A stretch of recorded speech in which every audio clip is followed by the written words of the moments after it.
자, 우리에게 주신 기도 제목 한번 따라 하십니다. 내 생명을 맡길 수 있는 선한 목자를 알게 하시고 날마다 믿음으로 주님을 따라가는 결단이 있게 하소서. 아멘. 여러분, 오늘 누구를 따라가시겠습니까? 네, 주님을 따라가시기를 주의 이름으로 축복합니다. 한국에서요, 대중 찜질방에 가면은 카운터에 써 있는 문구가 있어요. 보신 적 있으실 거예요. 귀중품은 카운터에 맡기세요. 맡기지 않은 귀중품은 책임지지 않습니다. 그런데 실제로 귀중품을 카운터에 맡기지 않고 자기 개인 락커룸에 넣어두었다가 잃어버리고 찜질방 주인에게 하소하는 경우를 본 적이 있습니다. 분명히 안전하게 보관할 방법을 가르쳐 주었는데도 믿지 못하고 내가 가지고 있는 것은 도둑에게 약점을, 허점을 드러내는 것과 같습니다. 우리의 인생도 마찬가지예요. 금보다 더 소중한 사람의 생명은 누구에게 맡겨야 안전할까요? 이것을 아는 것이 복음이에요. 예수님께서 이 땅에 그리스도로 오신 목적은 우리에게 생명을 주시고 그 생명을 지켜주시기 위해서 오셨어요. 예수님께서 주시는 생명은 한계가 있는 육신의 생명이 아니라 영생입니다. 영원한 생명이에요. 그래서 영생을 얻는 것을 구원이라고 말하는 겁니다. 그리고 그 영생을 안전하게 보관해 줄 수 있다고, 보호해 줄 수 있다고 말씀하시는 거예요. 그게 엄청난 행복이죠. 28절입니다. 같이 읽습니다. 시작. 내가 그들에게 영생을 주노니 영원히 멸망하지 아니할 것이요 또 그들을 내 손에서 빼앗을 자가 없느니라. 영생도 주시는데 또 영생도 빼앗기지 않게 하신다. 이 복음이에요. 그래서 예수님께서 요한복음 10장에서 계속해서 말씀하시는 게 뭐예요? 목자와 양의 비유죠. 양의 행복은 목자에게 달려있고 양을 위해서 목숨을 버리는 선한 목자를 만나야 한다. 양이 어떤 목자를 만나느냐에 따라서 그 양의 삶이 완전히 달라지는 것이죠. 위기 때에 양을 버리고 도망가는 자는 목자가 아니라 사꾼이고 양의 생명을 강탈하는 도둑이고 강도라는 겁니다. 그래서 양의 생명을 끝까지 지켜줄 수 있는 능력과 사랑이 있는 선한 목자는 바로 예수 그리스도시라는 거예요. 이것을 믿고 내 생명을 예수님께 맡기는 자가 복된 자고 영원한 행복을 누리는 자다라는 것입니다. 그런데 오늘 본문에서 이 복음의 말씀을 듣고도 이해하지 못하고 믿지 못하는 유대인들이 나옵니다. 그들도 자신의 생명과 안전을 지켜줄 그리스도를 찾고 있었어요.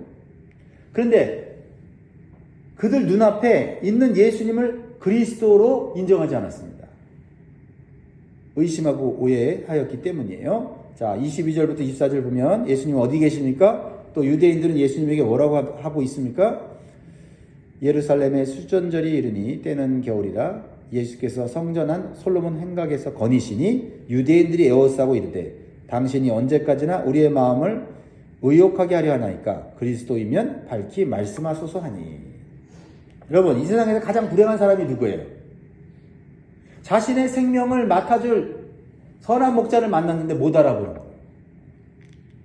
예수님을 만났는데 예수님을 알지 못하고 믿지 못하는 거예요. 오히려 의심하는 거예요. 왜 유대인들은 예수님을 눈으로 보고도 의심하면서 그리스도라면 그리스도인 것을 밝히라고 재촉하고 있을까요? 그것은 그들이 자신이 만든 그리스도를 원했기 때문입니다. 자신이 만든 그리스도. 오늘날도 자신이 만든 그리스도를 믿으려는 사람들이 많이 있어요. 유대인들은요, 그리스도가 오시면 로마 제국의 식민 통치로부터 자신들을 구원해 줄 것을 믿었습니다. 그래서 성경에서 말하는 온 인류를 구원하는 영적인 메시아를 믿지 않고 자기 민족만을 위한 메시아, 즉 정치적인 메시아를 원했던 것입니다. 그래서 예수님은 성경에 기록된 대로 메시아로 그리스도로 오셨는데도 그들은 알아보지 못하고 오히려 의심하고 또 확실한 증거를 보여달라고 지금 재촉하고 있는 거예요. 그래서 예수님은 이미 많은 말씀과 많은 표적으로 자신이 그리스도인 것을 보여줬다고 말씀하세요. 얼마나 이 답답합니까? 그렇죠? 그리스도인 것을 드러내라고 유대인들은 말하고, 예수님은 이미 내가 그리스도인 것을 많은 증거를 통해 보여줬다고 말하고, 참 이렇게 자기 자신 안에 자신이 만든 그리스도를 믿는 자들은 진짜 그리스도를 만났을 때 알아보지 못한다는 거예요. 25절 예수께서 대답하시되 내가 너에게 말하였을 때 믿지 아니하는도다. 내가 내 아버지의 이름으로 행한 일들이 나를 증거하는 것이거늘. 그렇습니다. 이렇게 자기가 믿고 싶은 그리스도를 만들어서 찾으려고 하면 예수님이 앞에 계셔도 예수님을 믿지 못하는 거예요. 유대인들은요, 자신들이 원하는 그리스도 이미지를 만들어 놓고 예수님을 비교한 거예요. 그러니까 가짜를 만들어 놓고 진짜와 비교하면서 의심하고 오해하고 있는 것 같습니다. 얼마나 어리석고 영적으로 무지한 자들입니까? 자신의 생명을 지켜주실 참된 그리스도는 믿지 못하고 자신의 생명을 지켜주지 못할 가짜 그리스도를 믿고 있는 거예요. 오늘날도 마찬가지예요. 많은 사람들이 자기가 만든 하나님, 자기가 만든 예수님을 만들어서 하나님이라면 이래야지, 예수님이라면 이래야지, 이렇게 선입견을 가지고 있습니다. 여러분들은 어떻습니까? 여러분이 믿는 하나님은 성경에서 말하는 하나님입니까? 아니면 여러분들이 만든 하나님입니까? 여러분이 믿는 구원자는 여러분들이 원하는 것만을 해주는 구원자입니까? 아니면 성경에서 말하는 참된 구원자입니까? 그러니까 사람들이 사단에게 미혹당하고 이단 사상을 가진 종교 지도자들을 따라가는 거예요. 여러분, 참되고 우리에게 영원한 복을 주시는 예수 그리스도를 만나려면 성경에 있는 예수 그리스도를 만나시기를 바랍니다. 예수님께서는 그들의 불신앙과 어리석은 모습을 이렇게 한마디로 진단하세요. 26절이에요. 너희가 내 양이 아니므로 믿지 아니하노이다.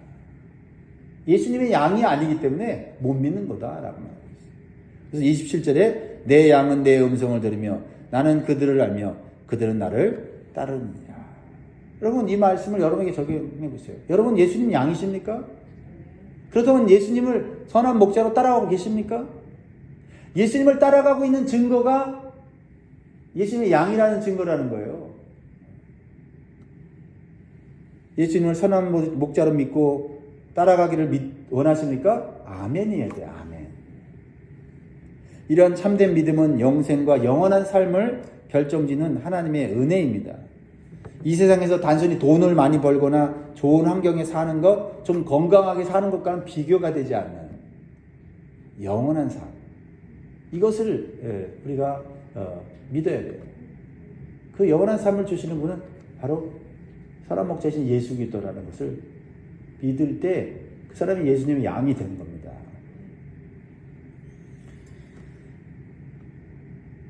그러기 위해서 우리가 해야 할 일은 한 가지밖에 없어요. 그것은 매일매일 예수님의 말씀을 듣고 따라가는 믿음의 결단이 있으면 되는 거예요. 오늘도 새벽에 나와서 우리가 왜 말씀을 듣습니까? 말씀 듣고 그저 복 받고 건강하고 뭐 내가 원하는 소원 이루려고요? 그보다 더 큰 것을 바라봐야 돼요.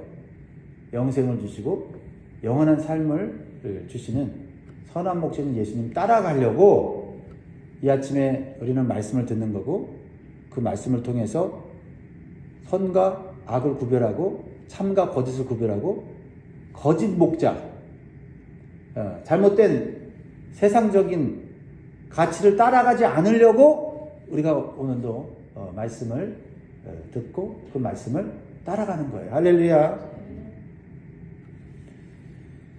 그러면 우리에게 주신 영생을요 결코 빼앗기지 않게 해주신대요, 주님이. 왜냐하면 영생을 주시는 하나님보다 강한 자는 이 세상에 아무도 없기 때문에 그래요. 29절 읽습니다. 시작. 그들을 주신 내 아버지는 만물보다 크심에 아무도 아버지 손에서 빼앗을 수 없느니라. 여러분, 많은 것을 가지면 뭐예요? 그걸 지킬 수 있는 능력이 없는데. 여러분, 이 세상의 모습이 그거예요. 우리가 소중한 것을 잠시 소유할 수 있지만은 그것을 지킬 능력은 없어요. 이 세상의 한계예요. 그래서 사람들이요, 죄의 유혹과 사람의 노예로 끌려다니는 이유가 여기에 있는 거예요. 누군가가 우리의 미래를 보장해주는 물질이나 이익을 준다고 하면서, 그렇죠? 죄를 짓게 하고, 그렇죠? 예. 하루아침에 큰 부자가 되게 해준다 그러고는 투자라고 해놓고는 사기치고, 근데 그것이 내 인생을 보장해 줄 것이라고 착각하고 모든 걸 투자해 버리잖아요. 우리에게 잠시 원하는 것을 얻게 해줄 수는 있지만 지켜줄 자는 이 세상에 아무도 없다. 그래서 우리는 믿었던 사람에게 배신을 당하고 상처를 받게 되고요. 또한 믿었던 권력과 힘을 의지하다가 하루아침에 무너질 때는 모든 것을 다 잃어버리는 거예요. 가진 것까지 다 잃어버리는 거고요. 생명까지도 잃어버리는 거죠. 그러나 하나님께 맡긴 영혼과 생명과 삶은 하나님께서 지켜주시고 아무도 빼앗을 수 없다는 것을 예수님께서 우리에게 가르쳐 주시고 계시다는 거예요. 이것을 들을 수 있고 깨달을 수 있고 이것을 믿고 따라간 자가 주님의 양이고 그 양은 주님이 끝까지 책임져 주시는 거예요. 이게 복음이에요. 복음이에요. 이것이 구원이에요. 그래서 예수님께서 하나님의 아들이시고 그리스도로 알고 믿는 자들이 참으로 복된 자들이 되는 겁니다. 그러나 유대인들은 예수님께서 영생을 주시는 하나님과 자신이 하나이시라고 하는 것을 말씀하셨을 때 오히려 우리는 예수를 믿는 것이 하나님 믿는 거고 하나님 믿는 거 예수 믿는 거구나 하는 것을 깨달을 때 그래 예수님 믿자. 예수님 믿으면 하나님이 주신 영생 우리는 빼앗기지 않아. 영원히 풍성한 삶을 살 수 있어. 이런 믿음을 가져야 되는데 유대인들은 오히려 예수님이 나와 하나님은 하나님이라 그러니까 어떻게 해요? 돌로 쳐 죽이려고 했다는 거죠. 이렇게 자신의 생명을 지켜주려고 온 그리스도를 돌로 치려고 하는 자들은 얼마나 영적으로 어리석고 무지한 자들인가. 여러분 어떻습니까? 스스로 복을 걷어차는 자들입니까? 아니면 불로 들어온 복을 여러분 붙잡는 자들입니까?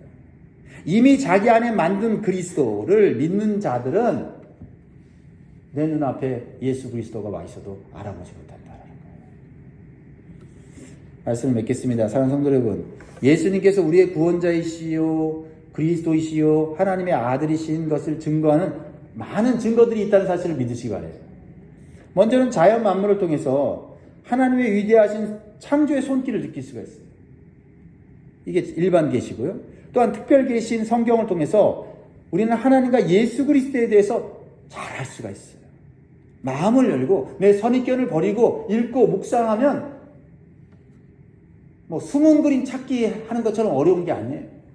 밝히 드러나는 것이 바로 이 성경의 계시다라는 거예요. 성령님을 의지할 때 성령께서는 기쁘게 여러분들에게 진리를 가르쳐 주시는 줄 믿습니다. 또한 예수님을 믿고 삶이 변화된 수많은 그리스도인을 통해서 우리는 우리의 생명과 인생을 누구에게 맡기는 것이 가장 안전하고 행복한지를 우리는 경험할 수가 있는 거예요. 여러분들이 그런 사람들이 되기를 바랍니다. 그러므로 여러분의 영혼과 생명을 아무에게나 맡기면서 살지 마시고요. 아무나 따라가지 마시고요. 아무 사상이나 아무 종교나 여러분 쫓아가지 마시고요. 오직 선한 목자 되신 예수 그리스도께 여러분의 인생을 맡기고 오늘도 주님의 말씀을 듣고 따라가는 복된 삶을 사시기를 주의 이름으로 축원드립니다. 기도하겠습니다.